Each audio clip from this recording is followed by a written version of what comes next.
आज के इस लेक्चर में हम डिफ़ॉल्ट कॉपी कंस्ट्रक्टर को पढ़ेंगे। इसको मैं एक छोटी सी स्टोरी से बताता हूँ आपको कि ये क्यों यूज़ करते हैं। सपोज करें एक क्लास है स्टूडेंट और इसके अंदर दो एट्रीब्यूट्स हैं, नेम और आईडी।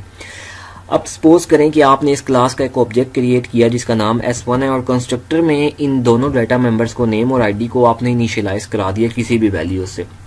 अब आपने एक और सपोज करें ऑब्जेक्ट क्रिएट किया S2 और आप ये चाहते हैं कि ये जो S1 ऑब्जेक्ट था ना, इसका जो नाम और आईडी था वही वाला नाम और आईडी S2 का भी हो, तो उसके लिए डिफ़ॉल्ट कॉपी कंस्ट्रक्टर यूज़ करते हैं। इन शॉर्ट वर्ड्स, यानी एक ऑब्जेक्ट के जो डाटा मेंबर्स हैं, ठीक है, आप चाहते हैं कि एक नया ऑब्जेक्ट क्रिएट कर रहे हैं तो वो जो उसके डाटा मेंबर्स हैं पुराने ऑब्जेक्ट के, वो इस ऑब्जेक्ट के भी बन जाए, इसके लिए यूज़ करते हैं। चलें इसको एक एग्जांपल से देखते हैं। सबसे पहले हम स्टूडेंट की एक क्लास जो उनसा है बनाते हैं। उसके बाद इसके अंदर दो डाटा मेंबर्स हम कर लेते हैं, आईडी और नेम। और उसके बाद हम एक इन का फंक्शन बनाते हैं जिसमें ये जो डाटा डिटेल्स हैं, नेम और आईडी, इसको यूज़र से इनपुट लेते हैं। ठीक है, ये देखें आईडी के बाद मैंने सीन डॉट इग्नोर किया है क्योंकि जब हमें स्ट्रिंग की इनपुट लेनी होती है और उससे पहले जब हम इंटीजर की इनपुट लेते हैं तो हम ये यूज़ करते हैं सीन डॉट इग्नोर। ये नहीं करेंगे तो एक इनपुट मिस हो जाएगी, जैसा कि पिछले लेक्चर्स में हम करते आए हैं।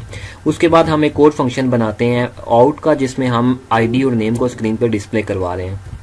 सही है, तो चलें अब आते हैं मेन के अंदर। मेन में हमने क्या किया, एक ऑब्जेक्ट क्रिएट किया S1, सही है। उसके बाद S1 डॉट इन कर रहे हैं। इससे क्या होगा कि ये जो डाटा मेंबर थे वो यूज़र उनकी वैल्यूज़ को इनपुट करेगा।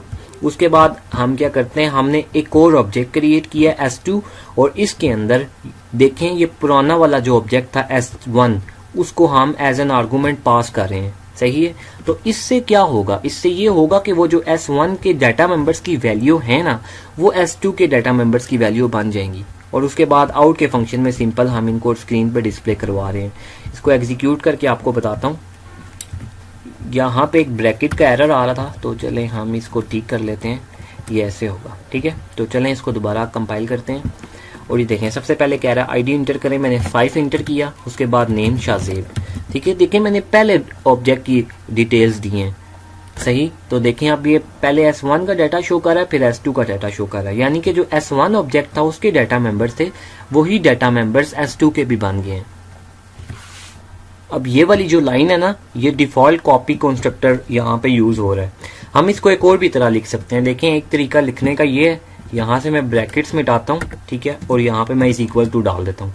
तो इस तरह भी मैं लिख सकता हूँ। ये सेकंड मेथड है इसको लिखने का, तो इस तरह भी लिखना सही चलेगा प्रोग्राम। ये देखें सही चल गया। तो आई होप सो आपको डिफ़ॉल्ट कॉपी कंस्ट्रक्टर का जो कंसेप्ट है वो समझ में आया होगा। दोबारा इसको एक दफ़ा कंक्लूड कर देता हूँ कि दो ऑब्जेक्ट सपोज करें आपने क्रिएट किए हैं, सही है। एक ऑब्जेक्ट आप ये चाहते हैं जो दूसरे वाला ऑब्जेक्ट है उसके डाटा मेंबर्स पहले वाले ऑब्जेक्ट के हो जाएं, तो उसके लिए आप डिफ़ॉल्ट कॉपी कंस्ट्रक्टर यूज़ करते हैं। At the time of creation of second object, लेकिन सेकंड ऑब्जेक्ट जब आप क्रिएट कर रहे थे या तो उसके अंदर पास कर दें या इस तरह करके लिख दें, तो S1 के जो डाटा मेंबर्स की वैल्यू है वो S2 की भी बन जाएगी। आई होप आपको समझ आई होगी। अगर कोई कंफ्यूजन है तो आप मैसेज करके या तो फिर कमेंट करके पूछ सकते हैं। फिर मिलेंगे नेक्स्ट वीडियो में, कुछ नया सीखेंगे।